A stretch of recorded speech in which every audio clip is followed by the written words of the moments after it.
Welcome to Propaganda Loves You, the show that asks and answers the question, how much is ICE willing to pay you to be a professional kidnapper? I'm Kodie, your host for this week, joined by Arthur and Joe. Ask not what your country can do for you. Ask what you can do for your country. We shall fight on the beaches. We shall fight on the landing grounds. Mr. Gorbachev, tear down this wall.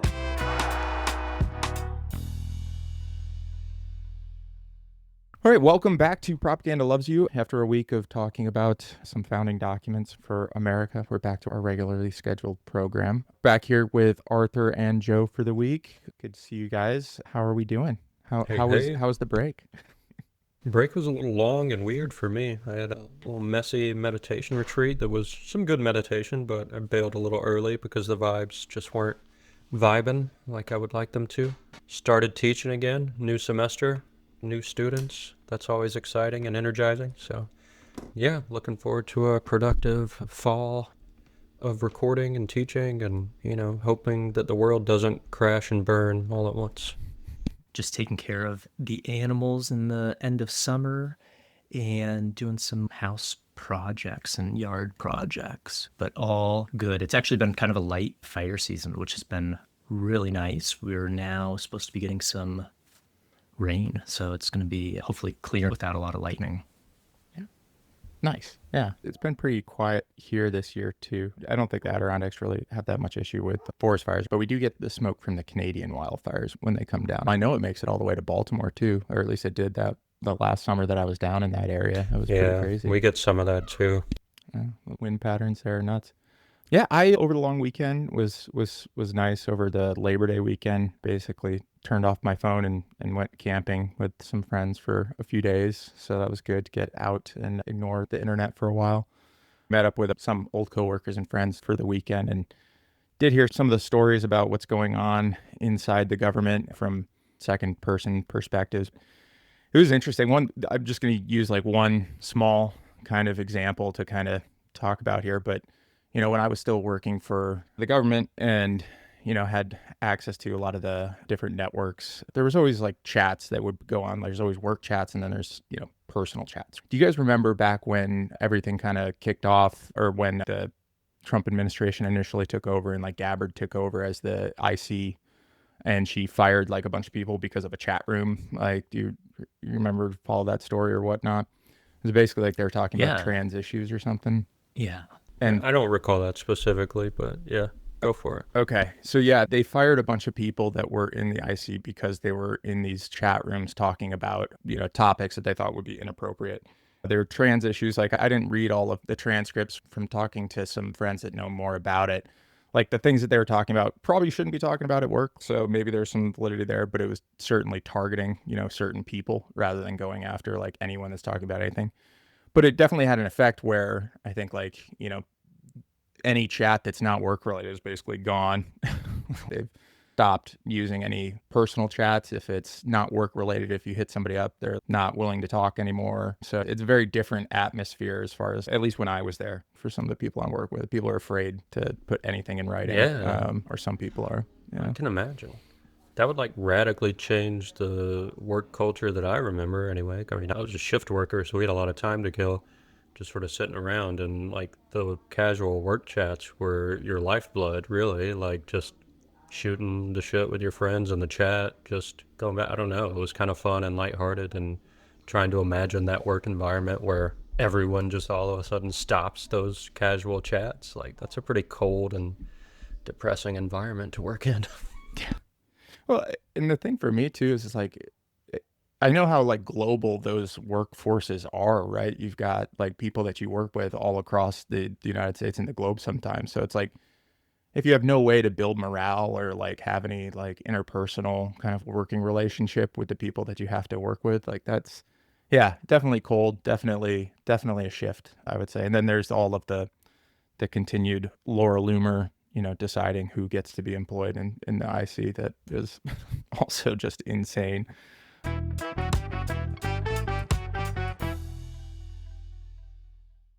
obviously a lot has happened over the last couple of weeks while we haven't been doing kind of like our normal core episode over the last week. And a few of the things that we want to talk about today, specifically a couple news articles came out related to ICE and how ICE has been procuring spyware tools from Israeli commercial entities. So I want to talk about that a little bit and what that actually means. Like, what does that mean for the average everyday citizen? And like, what are some of the capabilities around these tools that they're talking about? Also want to talk about some of the recent action taken by the administration against what they're calling their drug war, I guess. The story is that this is against drug cartels coming out of Venezuela, specifically. Tren de Agua is the one that they are continuing to use to justify all of the actions that they're taking when it comes to like calling an invasion of the United States. So definitely want to talk about that. And then, there's been a lot with the recent push from the administration to go into more liberal cities, specifically Chicago, I think Baltimore, New York, and New Orleans was another one that they've been talking about going into. So that's kind of the big things we want to talk about this week. Some developing stories that we'll probably hit on here in the near future. There's also articles coming out that the Department of Justice is looking at ways to ban trans people from owning firearms, as calling this basically mental illness and saying that results in them not being able to own firearms. I did see that the NRA came out and said that they don't agree with it. So that's good, I guess. Yeah, that is. Yeah. No, I was going to say the exact same thing. I saw the NRA was defending that, which I guess just like a money grab, whatever. But yeah, overall, just some really wild news coming out about this stuff. Yeah, and it's awful because it's, on the one hand, straight up propaganda deployed cynically to divide average people and to get average people hating other average people, non-trans people hating trans people, just to stir up some social nonsense, basically, to distract from the larger issues like genocide, like a total takeover of fascist powers in the country, like unjustified wars that are getting started with Venezuela. And so it's just like a double-edged shittiness with an issue like that. It actually harms people, like trans people who might want a firearm for protection, further stigmatizes that group, calling it a mental illness, and distracts people from larger issues that have even larger and different kinds of consequences. So it's shitty in two ways, I guess, is my point. Just continued scapegoating, like we have talked about from the beginning. Like, it's a continued, just like you said, Joe, like a othering of that group in order to continue to perpetuate hate and division. I don't know if this connects, but like the Department of War stuff, I guess we could probably talk about that in connection with Venezuela and what's going on there.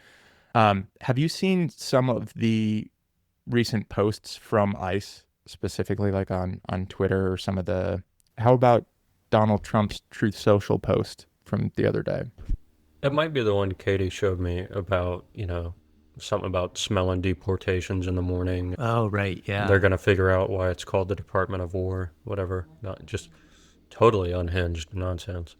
The Department of War thing you mentioned is like an interesting point of propaganda coming full circle from the 20th century post-war era. Like, prior to 1947, it was called the Department of War, which I think is more straightforward and honest about what the business is that they're doing.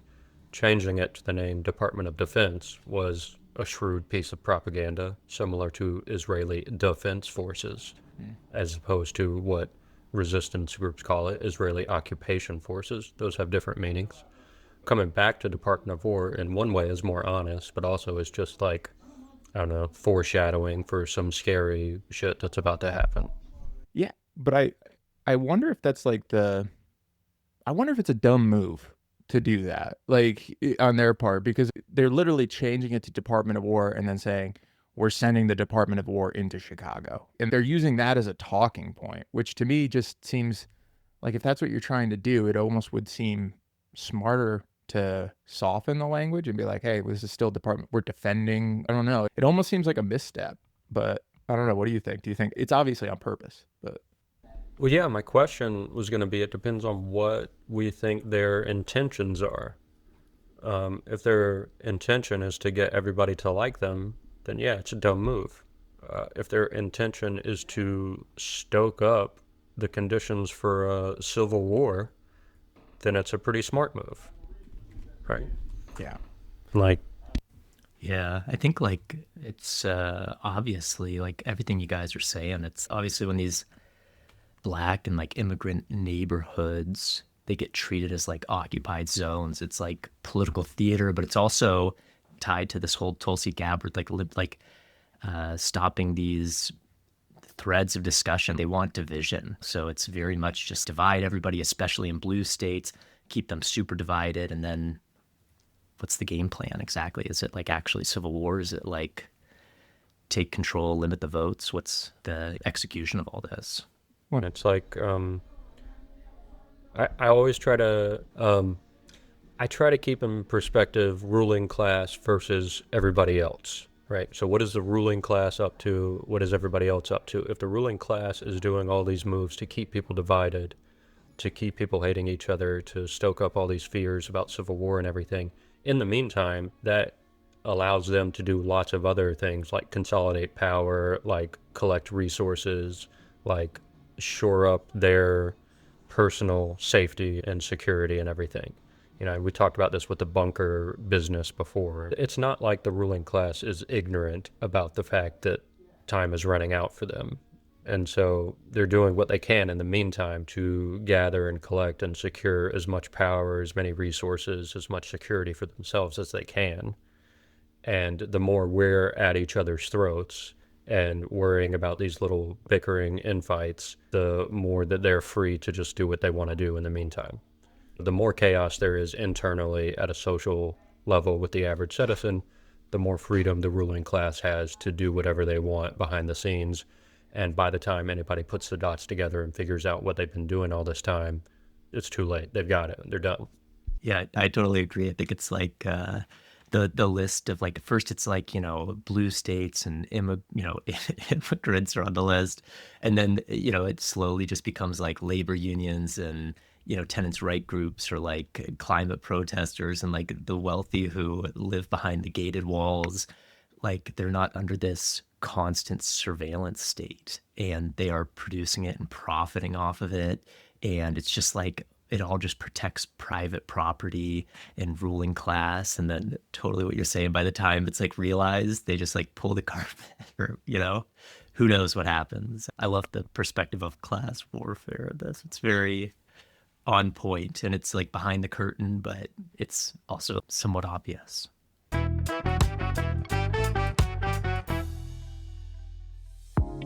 As a manager, you're always looking for an edge. I used to spend my time trying to understand my team's moods, their habits, their distractions, but you can't manage what you can't measure. Now, with the Productivity Protocol, I have data. Productivity Protocol from ClearSight Technologies is an AI-powered system that gives you real-time insights into your team's efficiency and emotional state. Our proprietary algorithm tracks over 100 metrics, including emotional affect, tone of voice, and even eye movement, to provide you a complete picture of your employees' productivity. It's a game changer. The system tells me when a team member is feeling disengaged before they even know it. It helps me provide real-time, data-driven solutions to things like low morale and unnecessary conversation. We're not just working harder, we're working smarter.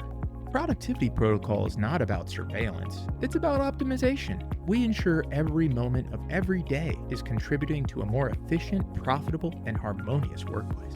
And our profit's never been higher. I guess it's a good feeling to know that your potential is being fully realized, even if you don't realize it yourself. Productivity Protocol, unlocking human potential.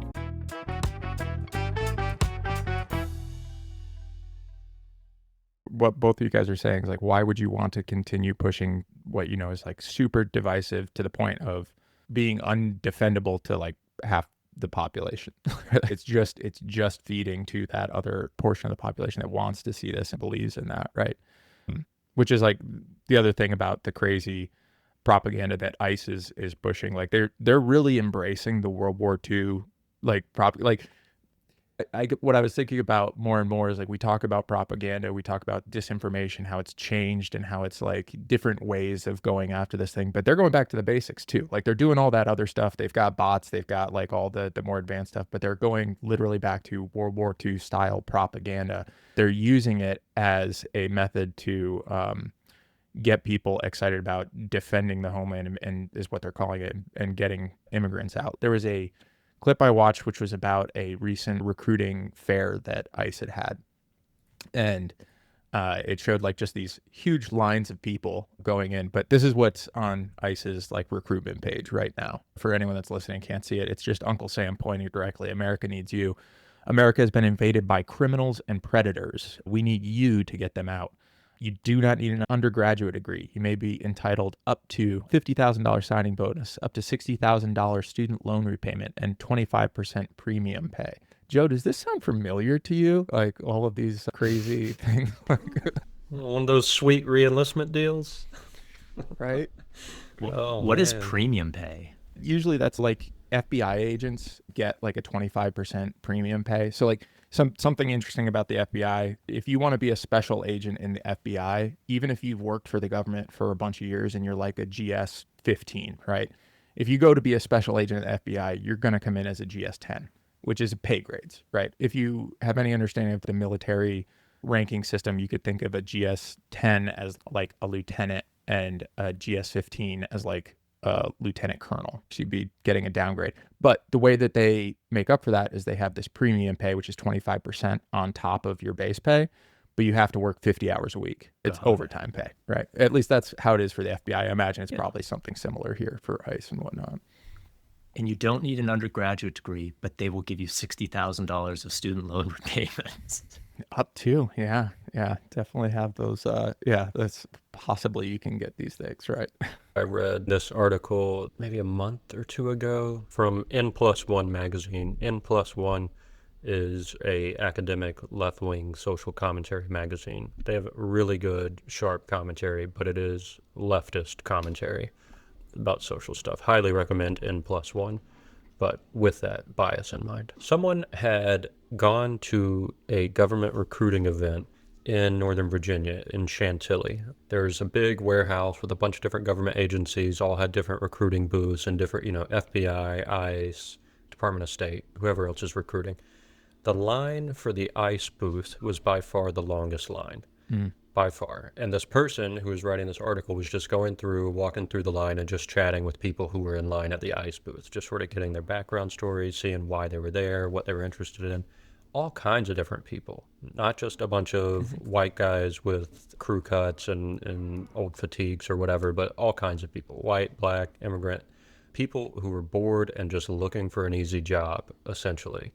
These benefits that they tout are super catchy to people who are politically disaffected and apathetic about the world. A lot of people are miserable, suffering with mental health, and instead of finding healthy ways to cope with that, they're just like, screw it, I'll take the first easy job I can think of. So I don't know, it's just scary the way that they will use material benefits as a lure, as bait, literally, to get average people who otherwise wouldn't hate each other to do hateful things to each other. It's such a cynical use of people's need for basic material security. If we had our basic needs met, these types of ads, these types of recruitment luring devices would have no teeth.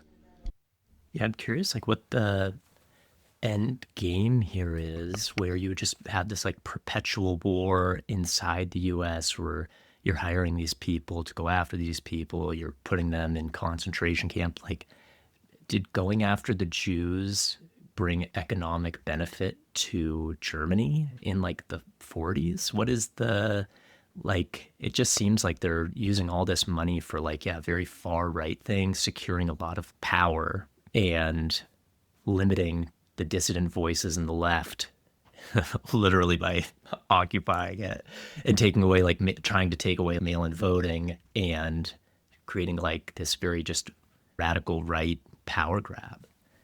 Meanwhile, the people suffering are in actual, camps. They're literally building their army with this ICE recruitment right now. They're building the army that they control the standards of, the recruiting standards of, the loyalty of the people coming in. They're screening for certain like characteristics, right? Like, and so I wanted to show a video. This is from the New York Times. They sent a reporter to go to a ICE job fair. So this is kind of what I was watching the other day. a recruitment fair for ICE. I want to talk to folks and see who wants to be a deportation officer and why. I'm a college student, recently graduated. A former flight attendant. I did 8 years in the Marine Corps. Doors haven't even opened yet, and already there's a line of more than 100 people waiting to get in. I saw this event advertised on ICE's social media account. The benefits they're offering are pretty extensive. There's an up to $50,000 signing bonus, $60,000 in student debt reduction, up to 25% overtime rate. The Trump administration is adding tens of billions of dollars to the budget and is trying to make immigration enforcement really the center of law enforcement in this country right now. This is the East Sports Stadium in Arlington, Texas. It's usually a space for gamers. Today, ICE is hiring for a variety of different positions. The lines have been the longest for deportation officers. That has the lowest bar to entry. College degree is not necessarily required, and ICE is trying to hire 10,000 deportation officers. The signage behind me says, "Defend the homeland."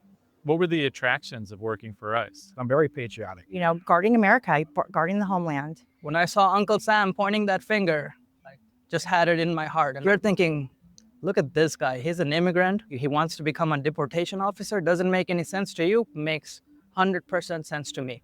We're seeing a bit of the speed and scale that the Trump administration is trying to move at. They're moving people in and out assembly line style. They're offering drug testing on site. And they're even saying that you could walk out of here with a tentative offer letter to start a new job at ICE. I was able to get an offer today. I accepted, and then I went and did all my process, my fingerprinting and my drug testing. Background check is next, and then, of course, training.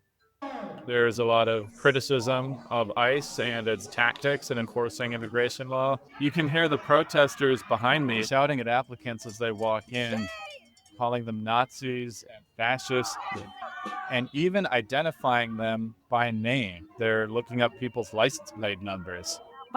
So are you worried about being called a Nazi? You know, I don't mind risking my freedom to safeguard yours. ICE has become kind of a really polarizing agency that reflects the big divides within America. It's a flashpoint for how people feel about Trump's mass deportation agenda. That's like the first time with that woman, it had her full name and she identified as like, I accepted the job offer.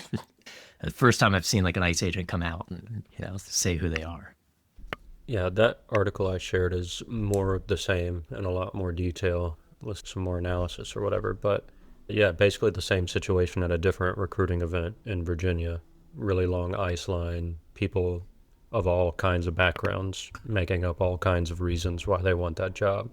Really depressing to see, just a snapshot into what some of the average people are up to, But like, back to my earlier point, none of the ruling class behind the scenes who are doing all of this are depicted in that video. The journalist is a guy just doing his job. The people lining up to get a job are just average people. The people protesting are just average people. This is what they're doing to us, right? Yeah, I think the big thing for me on that, as I was watching that video that kind of hit home, was when that guy said like, "Oh, I saw that Uncle Sam, pointing at me, thing." And I guess in my head, I just thought that type of recruiting in this situation, like, people would almost see through it. It's just so crazy to me to have those two things together. Like, the values that I think of are very different when I think of that versus, but clearly it's still effective, right? Like that guy saying like, "Oh, I am very all three of them were talking about like, oh, I want to defend the homeland. I want to protect the homeland," right? Like, so the messaging's working, clearly. Part of that also is like, I don't know, just to say something about that last point about, people with a camera in their face being interviewed, asked why they want to do this job, parroting patriotic messages. It's sort of like the observer effect, basically. They act different when they're being observed. Part of it is like, are they just saying the things that they think people want to hear that make the most sense? They don't want to say on camera, "Oh, the signing bonus looked great and I'm in some debt and I really could use that money right now." Yeah. Maybe they're not comfortable saying that, and so they say the patriotic thing instead. Yeah, that would make sense. And to that end, I think this goes back to what you were saying earlier, Joe. The recruiting benefits, similar to like the the re-sign bonuses or the signing bonuses for the military, right? Like it's very reminiscent of the same things that the recruiter would tell you is like, oh, you get like, we'll pay up to X amount for school, or you get like all of these different incentives to sign up. And I think that pairs well with tanking the economy at the same time. Like if you like, this is again, conspiracy zone it a little bit, but I mean, like if I wanted to build an army that was kind of like dependent on me and I could control the economy at the same time, of course I would tank the economy. Why wouldn't I? Like that makes people desperate for jobs. Like, and that's your recruiting pool, right? Like, so yeah, it feels very similar to that, taking advantage of people that are down on their economic situation. Please stay tuned for a word from our sponsors. Before Deceptol, I was exhausted. I was constantly doom scrolling, my head was aching from conflicting headlines, and I had this vague, sinking feeling that nothing was real anymore. Every time I opened my phone, my mind felt like a comment section, loud, angry, and completely unmoderated. But then my doctor introduced me to Deceptol from AmeriLife Pharma. Now, that feeling is gone. The stress of staying informed has just melted away. I can enjoy the news again. All the talking points just make perfect sense, and I don't need to fact-check anything. I just smile and nod. It's so freeing to live in the moment and not worry about what's happening somewhere else. My friends say I'm a better listener now, and my family says I've never been more agreeable. My life has never been easier. Gone are the days spent worrying about other people, myself, or the future of the planet. None of that is my problem anymore. Experience the freedom of engineered thought with Deceptol. Deceptol is not intended to treat or prevent actual reality. Potential side effects may include reduced critical thought and serene, childlike belief in all stain-sponsored narratives.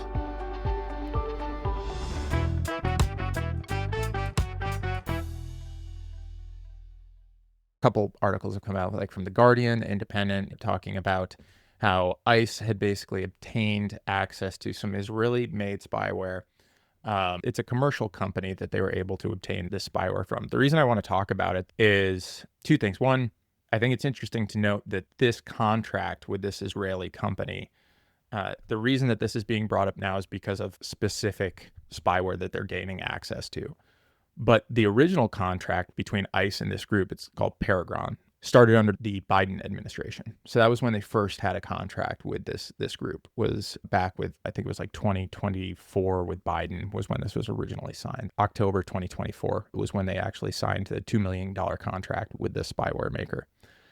And so basically they had this contract, and what it didn't include was Paragon's main spyware tool, which is called Graphite, which is the one that was specifically excluded from this. And so what's come out recently and why this is back in the news is because ICE did get access to this specific tool, Graphite tool, that Paragon Group actually sells. What I wanted to kind of explain a little bit here is what that is, right? What that spyware device is. So I think what a lot of people talk about when they talk about communication security on your own personal devices, you'll hear a lot about like, hey, you need encrypted applications, like Signal is an encrypted application, right? So you do that. WhatsApp's an encrypted application. This is kind of one thing that protects your internet traffic from being seen by somebody else, right? And so what this tool does, Graphite, it is able to hack into any phone is kind of how they're talking about it. But what I mean by any phone is like whether you're using iPhone, Android, like this is going to go across like those different platforms. It's not like, oh, if I have an Apple phone, I'm completely safe, right, from these sort of things. And when the spyware is actually installed on your phone, then they can gain access to your encrypted chats that are on your device. And so what this has been used for before, if you followed any of like the Israeli spyware companies or anything like really in the cyber domain, there was a group called NSO Group, which was in the news quite a bit for trying to sell this or a very similar tool. The US basically blacklisted them. When I was working in government still, there was a lot of like notifications coming out like, don't talk to this group, don't work with this group. It's a known Israeli commercial entity that sells products to dictators or people that are using them against journalists or political dissidents, protesters, right? Like that's the target group that this was being used against, because the company was basically selling this product and saying, hey, however you use it, we're like, that's not us, right? Like we can sell you this product that's super dangerous and could be abused, but it's not our fault how you're using the product. And so the difference between NSO Group and what they were doing, and supposedly Paragon, this other Israeli commercial group, it's separate from NSO. And what they basically state is that, they won't work with anyone that's using this against journalists or dissidents or like anything like that. They're saying that like they will sell this to democracies is kind of what they are stating. But I want to read just a small portion from the Guardian article, and it talks about the graphite tool specifically, and it's saying it can hack into any phone by essentially taking control of the phone, blah, blah, blah, blah, blah. But this, just going to read 2 paragraphs here. So, an executive order signed by the Biden administration sought to establish some guardrails around the U.S. government's use of spyware. It said that the U.S. shall not make operational use of commercial spyware that poses significant counterintelligence or security risks to the United States government or significant risks of improper use by a foreign government or foreign person. The Biden administration also took the extraordinary step of placing one of Paragon's rival spyware makers, NSO Group, on a Commerce Department blacklist. So that's what we're talking about, the NSO Group. It was, literally like, hey, you cannot work with this group, saying that the company had knowingly supplied foreign governments to maliciously target the phones of dissidents, human rights activists, and journalists. Paragon has sought to differentiate itself from the NSO Group. It is said that unlike NSO, which previously sold its spyware to Saudi Arabia and other regimes, that it only does business with democracies. It is also said that it has a no-tolerance policy and will cut off government clients who use the spyware to target members of civil society, such as journalists. This next sentence is the one that really sealed it for me, though. Paragon refuses to disclose who its clients are and has said that it does not have insight into how its clients use the technology against targets.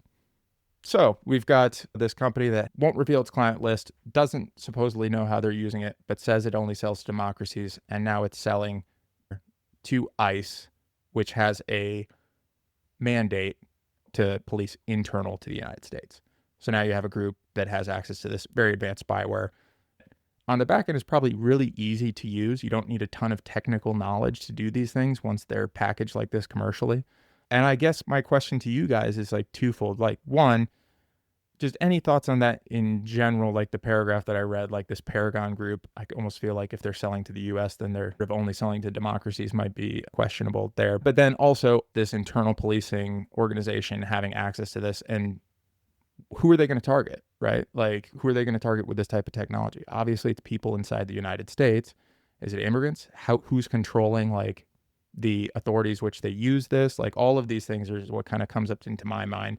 But just a massive overreaching government surveillance of United States citizens in the United States. Like if you were upset at any point about anything related to what Edward Snowden was saying, then you should be upset about this. But anyway, any thoughts? Yeah, I was reading up on this and when you sent over these topics, and I saw that it was like founded by an ex-prime minister of Israel. I don't know the name. Is it Eid Barak? Is that the... Yeah, Barak, yeah. Barak, yeah. I think. Yeah, massive investor, yeah, in Paragon. I also saw that, under some executive order, Biden banned this because of some misuses abroad, and how essentially like this U.S. Israel, company, Paragon, had I guess targeted investigative journalists in Italy that were like going after the far right. And it's just it just shows how this surveillance state does align with the far right, and who's profiting off of all of it. Well, it's actually ex-Israeli prime ministers and US backed tech, and this whole internal, turning that whole lens, the eye of Sauron, now internally to us. It's one, it's kind of fascinating to me when you were saying this, how cheap this is, in terms of a contract, $2 million, and they can get into all of our phones.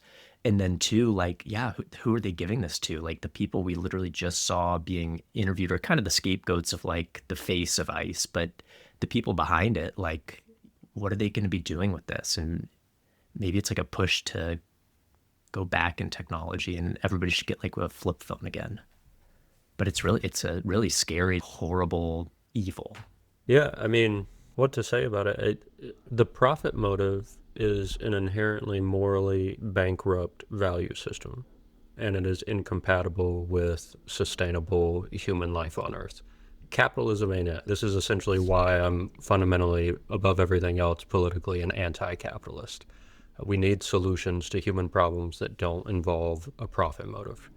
And the more we can start to figure that out, the less shit like this will be a problem. Because the sentence you read that sealed it for you was essentially them admitting that despite all of these policies, despite all these regulations, despite all this lip service to doing the right ethical thing, at the end of the day, they're not going to hurt their own profit line. They're going to cover their eyes and cover their ears and let their clients do whatever they want because they're buying their product. And that's true at a certain point in any capitalist endeavor. If profit is your primary motivation, everything else is secondary, including ethics, including humanity, including social justice, including equality. All those things are secondary to profit. And that's the basic problem with capitalism. It's also like a point about colonialism too, because we see things like dystopian technologies used abroad in quote unquote war zones and things like that. And the leftist critique is always colonialism will eventually come home. These things that your government does in scary ways to non-white people overseas, they're eventually going to come home and start doing to their own people. This is what we're seeing with the Chicago stuff. This is what we're seeing with ICE. And Israel, as you know, as a government, as an organization, is a highly effective and efficient colonial operation. To the extent that our government collaborates with them, you see a lot of police forces locally in the U.S. train with Israeli soldiers, right? A lot of local U.S. law enforcement agencies will do training events with the IDF. You bring the tactics of colonialism home and use it to control your own population. This is another example of that as well. I think that is a great summation of ICE just in general, right? We spent 20 years at war in Afghanistan. We had like this recruitment model for getting people to come and like sign up to go do this. It was a counterterrorism war. Now you have these same exact tactics of counterterrorism, of identifying where people are located, getting these tactical units like we saw with the one that breached the person's home with the plastic explosive, right? Yeah, I completely agree, Joe. The parallels to the conflict that we've been in for 20 years or have been, the war on terror and what's going on in the United States is, yeah, very much the same thing. There's a book that I recommend to pretty much anyone that I talk to long enough, but it's called Bring the War Home. And it's really about how Vietnam veterans that felt disaffected from the government came back, and how it helped to kickstart the white secessionist movement and pushed a lot of white supremacist groups to the upper Northwest, like Idaho and stuff like that. It's all about like Ruby Ridge. It talks all about those things. But it's the same concept. It's like one of the things that they kept harping was, bring the war home from Vietnam. Like they experience everything that people had out there, bring that back to the United States. And it feels very similar to what's occurring with the war on terror. They're trying to bring all of these things back to the United States, the same tactics and techniques. The only thought that comes to mind is just this thought about terrorism and the language of terror and how hypocritical with Western colonial governments. I'm teaching a people's history of the United States, and we just did chapter 1, and there's a part in there where it talks about the English colonists developing the war tactic of deliberately like burning and destroying native villages for the purposes of terrorizing the enemy. Mm. And that's essentially the beginning of terrorism as a tactic. But then these same governments throughout history come to be doing the war against terrorism, even though they kind of invented the tactic, and then like it sort of muddles the whole conversation about what terrorism even is, and it's usefully confusing for powerful groups because it sounds scary and yeah, you should fight terrorism, keep going, whatever. But they're the terrorists. Yeah, and that's something that I think is hard for me to reconcile completely. Like I think we've had this conversation a little bit before, but when we talk about terrorism, like there is a portion of that that's real, right? There is a portion of individuals that want to cause harm to American citizens. Why and who created that, or what conditions created those groups that want to do that? At some point, yes, we should always remember that and we should look into that, but it doesn't change the fact that there are people that had plans and intentions to hurt American citizens. So that's one of the things that I think makes it messy for me, right? It is complicated, like you say, Joe, because there is portions of that are true, and then there's absolutely that being used to justify things like a strike on a boat that may or may not have been carrying drugs to the United States, right? Like, and trying to apply that same logic there. I don't know. I guess I'm agreeing. It's messy. It's complicated, but That makes complete sense. I guess what I was struggling with was groups that want to hurt American citizens. Like, if you think of American citizens generally, just like as an average person who lives in the U.S., I have a hard time believing that there are like powerful groups out there that have that specific average Joe Schmo American in mind when they want to harm somebody. I think a lot of these groups are called terrorist groups want to harm the infrastructure of the U.S. government and the things that support the U.S. government. Not necessarily average random plumbers who live in Arkansas or whatever, right? Like, I don't know, if you go, we probably don't need to get into all the details of this, I guess, but it's worth thinking about just if you're considering like the broad sweep of the war on terror, what the conditions were that brought it about, what we're even talking about. You can look it up on the internet. Osama bin Laden wrote a long letter trying to justify the 9/11 attacks, and a lot of his arguments have to do with colonization in Palestine that he lists in that letter. And so the cause, wherever you see the terrorists, whether you see the terrorists in the U.S. government or whether you see them in extremist groups abroad, the cause of the terror always comes back to these colonial forces that started brutalizing indigenous groups all over the world 400 or 500 years ago. And so we're still dealing with that, what I would call the recent chunk of modern history, beginning like with Christopher Columbus until now, essentially. All the things that European powerful governments have been doing have been exacerbating these problems and making them worse and creating scapegoats. And we're still in that messy turmoil trying to sort it all out. right. I think that's, well, just going back to this being a messy, complicated issue, I think that's one of the things there, that trying to understand all of the history, or an expectation that people would understand all of the history as to why these things are coming about. That's a lot. That's a lot for people, like people to research and understand, especially when compared to what they know or what they've, I guess, seen when it comes to like 9/11. Like, how do you rectify those two things? It's difficult to do. And this is not me agreeing in any way with Osama bin Laden or anything like that. This is just saying that it's very hard to kind of see the larger picture sometimes when you've got actions like that, or like the attack in France that killed 250 people from ISIS. Those are the publicized, those are the things that people are going to talk about. They're not going to talk about anything that was prior to that, right? or may have contributed to why those things occur in the first place. Yeah, and that's fair too, just to keep it in a more manageable, recent-ish perspective or whatever. The thing that gets me about recent, even like everything that's happened since 9/11, let's say, the events that happen in Western countries, like the 9/11 attacks, like the Charlie Hebdo attacks in France, if that's what you're talking about. It was the night, well, yeah, I mean, that one, or the nightclub. Or there was similar. like the, Those attacks that take place in Western countries that have large numbers of people are killed, for sure. Those get a lot of news. Those get a lot of headlines. Similar with the October 7th attack in Israel. And then you can compare those numbers to the retaliations that take place in response to those attacks. Over 1 million Iraqis died after we invaded Iraq. 3,000 Americans died on 9/11. Over 1 million Iraqis died after we invaded.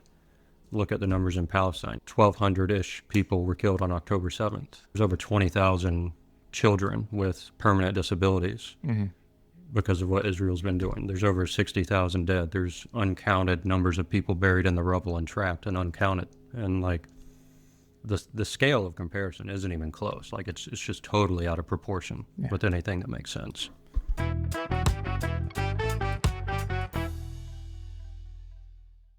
That's going to take care of part one for this week. Thank you for listening. We will drop part two of this conversation on Thursday. As always, if you enjoy the conversations, please share with your friends and family, anyone that could get something out of it. and leave us a review. Subscribe, anything that helps us get seen by the algorithm so that more people can hopefully get what they need to fight against disinformation and propaganda. Stay safe, stay aware, and remember that propaganda loves you.